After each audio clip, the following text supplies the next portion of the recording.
Namo Namaha Bhaftam Sarvesham Hartam Swagatam. Welcome back to the channel Sanskrit Sopanam. I hope you are doing great. I'm also good. And moving ahead in our Learning Sanskrit through Gita series, today we'll be covering the 54th shloka from the second chapter of Bhagavad Gita. Now, in recent shlokas that we covered, Krishna answered this question that we might have, that what is the benefit of learning about this Karma Yoga, about the right attitude with which we should undertake any work. And in the recent two shlokas, Krishna gave the answer to that what is the benefit of this. And while he gave this answer, he introduced us to a certain kind of person. Such a person, even while remaining in the chaos of this material world, even while remaining and working in this material world, such a person can still remain steadfast in his self. Okay, such a person's intellect, it remains immovable. That is what he said in the last shloka, that such a person's buddhi nischala, it remains immovable, and samadhau achala, it remains steadfast in samadhi. So this intrigued Arjuna, as it intrigues us also, that what is the characteristic of such kind of person, and that question is being asked in this shloka now. That Arjuna, on behalf of all of us, he's asking this question, that what is the characteristic of such a person, of such a sthit prajna person. Okay, and the following shlokas, Krishna will give answer to that. So again, a beautiful section commences from this shloka onwards. What is it and what we can learn from Sanskrit point of view, all this we will see. Without wasting any more time, let's quickly dive in today's video. Okay, now, so this is the 54th verse, and this particular is being said by Arjuna. That is why we have Arjuna Uvacha, Arjuna spoke. So let me go through the shloka once. Sthita prajnasya ka bhasha, samadhistasya keshava, sthita dikh kim prabhasheta, kimasita vrajeta kim. Okay, so here is our Mula Shloka, and here is the Sandhi Vichcheda of the same Shloka. See, there is no Sandhi that is happening here. Okay, you can consider this one as the Sandhi. This is of course a Sandhi. It is a Anuswara Sandhi, because a Makarant Pada is being followed by a word which is starting with a consonant. That is why in the Mula Shloka, you have this Makara replaced by this Anuswara. So this is the Anuswara Sandhi. But again, all the word by word breakdown of this shloka, along with all the meaning, all the grammar detail, is in the PDF sheet that you can download from the link in the description box.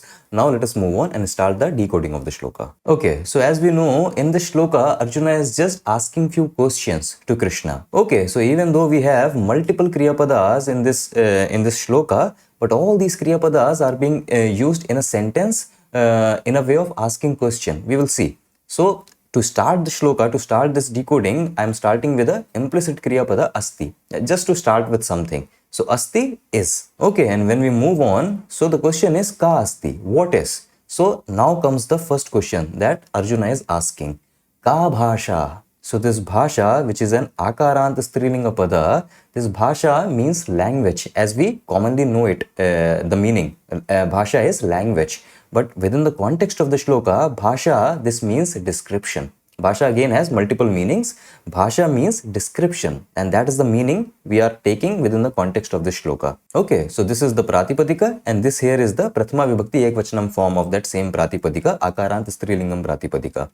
And Ka Bhasha. So this is being used in the sense of asking a question, that Ka Bhasha Asti, what is the description? Okay, so that is the first question Arjuna puts up. Okay, and if Arjuna is asking description, so of course the question will be Kasya Bhasha, whose description you are asking? And Arjuna says Sthita Pragnasya Ka Bhasha Asti. So very clearly this is a samasa, this is a samasta padam, which has two padas, Sthita and Pragnya. Sthita means something which is steady, because Sthita means something which is firmly established. So something which is firmly established or something which is steady, that is this sthita.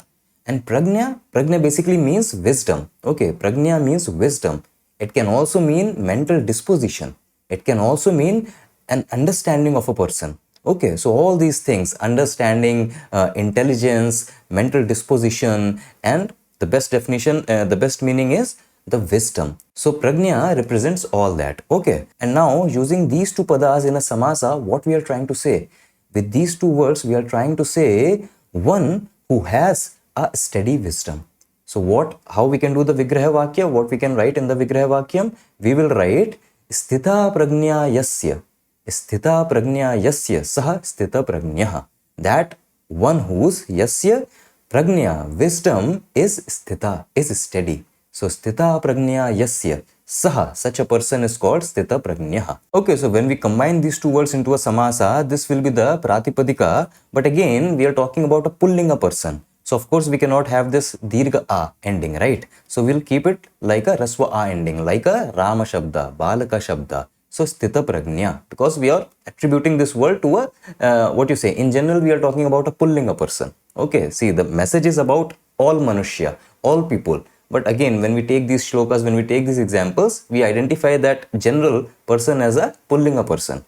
So, sthita pragnya, that is the pratipadika. Okay, and Arjuna is saying, sthita pragnyasya ka bhasha. So, what is the description of such a person? So, of in the sense of Shashti Vibhakti. So, sthita pragnya in Shashti Vibhakti ekvachanam becomes sthita pragnyasya, just as Ramasya, Balakasya. So, Shashti Vibhakti ekvachanam form. Okay, so I hope this samasa, this samaspadam, this is clear and the form is also clear. What we have so far is, Arjuna is asking, Sthita pragnyasya ka bhasha asti. That what is the description of a person, of one who has a steady wisdom. Okay, so I hope up till this point it is clear. And see, in the shloka he is just using another adjective for sthita pragnya, for such a steady wisdom person. Okay, what is that another visheshana? He is saying samadhistasya. And this again is a samasa which have samadhi, as in samadhi, as in that deep meditation, that deep contemplation, that stage of nididhyasana.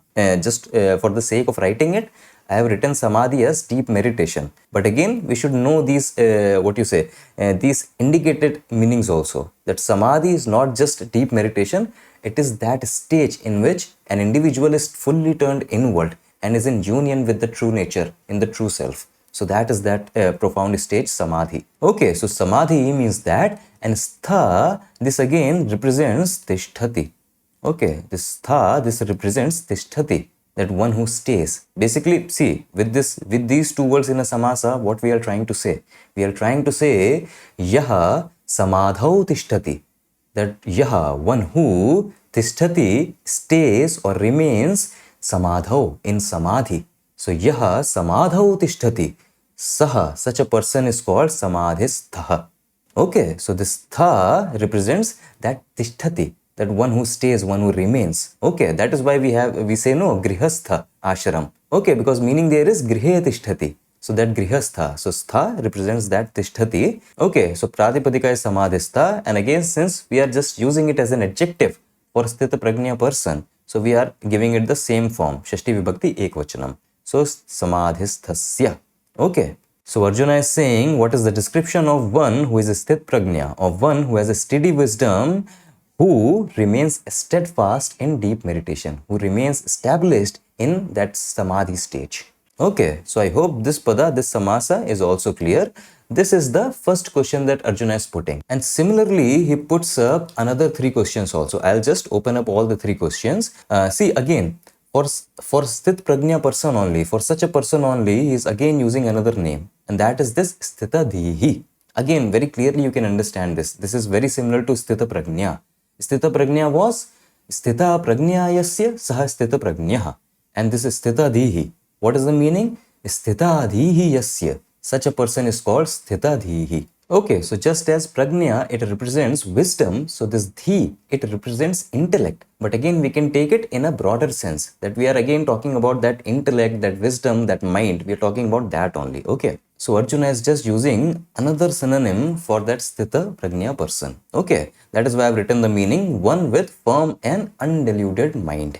Okay. And what are the remaining question he asks? So he asks, sthitadhihi kim prabhasheta? That how does such a person speak? Then he asks, sthitadhihi kim asita? That how does such a person sit? And then lastly he says, sthitadhihi kim vrajeta? That how does such a person move about? So these are the remaining 3 questions he asks. Okay, see, couple of things. Kim, we generally translate this kim as what? But again, within the context of the shloka, we cannot ask what does he sit? What does he move about? So this kim, it is just representing that question, that how does he sit? How does he move about? So even though the term, the pada that we use is katham, or how, but this kim also represents that only, because in the spirit of asking question. Okay, so I hope this is clear. And now these three kriya padas that are used. So see, this prabhasheta, this is coming from bhash dhatu. Bhash dhatu means to speak. Okay, bhash dhatu means to speak. From this word only we get the common word bhashana. So bhash dhatu means to speak. As dhatu means to sit. And vraj dhatu means to move or to go, to move in that sense. And here we also have the upsarga pra. Okay, prabhasheta. So pra is the upsarga. Okay, so these are the dhatu from which these kriya padas have come out. And what is the form? So see, all these kriya padas are using that same Vidhiling Lakara, Prathama Purusha, Ekvachanam. Okay, so all these three are in this form, Vidhiling Lakara, Prathama Purusha, Ekvachanam. Now, just I want to address this thing that Vidhiling Lakara, this is basically potential mood. And potential mood is what? So potential mood represents the potentiality of action happening. So whenever we use might, could, should, so all these represents that potential mood, that something might happen. So it represents that possibility. Then something could happen or someone could do something. So this represents the ability. And then lastly, something should happen or someone should do that thing. So that represents that obligation.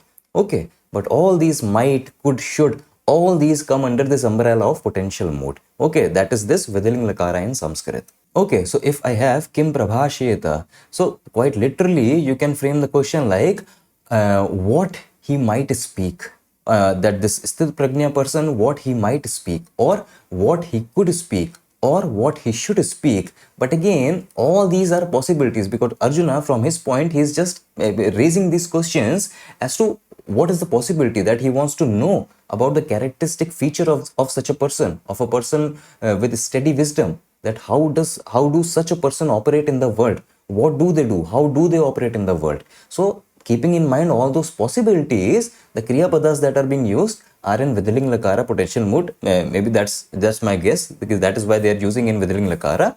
But again, as to framing the questions, we can simply frame the questions as how does he speak, how does he sit, how does he move about. Okay, so I just wanted to clarify this, that even though this is not the simple Lat Lakara, this is the Vidhiling Lakara, but again, for the sake of understanding this verse, we are framing the question as if it is a simple Lat Lakara form. Okay, but anyways, I hope these padas, their dhatu, everything is clear and I could make myself clear. Now let us move on and see the Anvaya along with the Anuvada. So Arjuna says, Keshava, that is, O Krishna, O Keshava, Ka Bhasha, what is the description Sthita Prajnasya, of one who is Sthita Prajna, of one with steady wisdom and who is Samadhistha, who remains steadfast in deep meditation.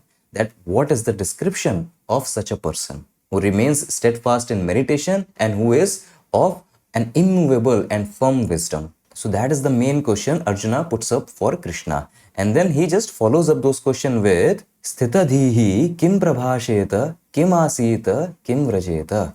That how does a person with an undiluted mind speak? How does such a person sit? And how does such a person move about? Okay, so again he's asking that how does such a person operate in this world? Okay, so that was the entire shloka. This verse coming after dealing in Karma Yoga has a great significance to it, because when Arjuna, see how Arjuna is describing this person. Arjuna is describing this person as Sthita Prajna, that one who has a steady and firm understanding, firm wisdom. That is okay. But he is also describing him as Samadhistha. He is also describing such a person as someone who stays in Samadhi, who is steadfast in Samadhi. And now, from an outer look, we find such people who are deep in meditation, deep in Samadhi, as if someone who has totally zoned out from this world. So we always paint, we also imagine such person as they have totally zoned out from this world. And such a person, they cannot survive in this world. Such a person don't have any fitting place in this world. Okay, they are in a good state. Okay, but they do not remain fit for this world. So this verse coming right after Karma Yoga has a great significance to this, because that is what Krishna wants us to see. That these people who are Sthita Prajna now, these people who are Samadhistha now, they are the perfect Karma Yogins. They are the ones who have perfected this art of Karma Yoga, who have perfected this art of working and operating in this world. Okay, so to think and to paint them as someone who are unfit for this world is totally wrong.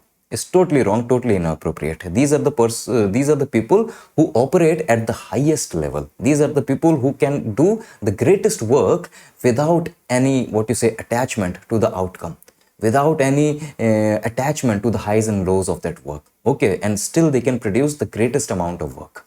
So this significance is very important for us to note. And again, in this verse, as we can clearly see, Arjuna, just like all of us, is intrigued to know more about such people, that more about these perfected karma yogins, that how they operate in the world.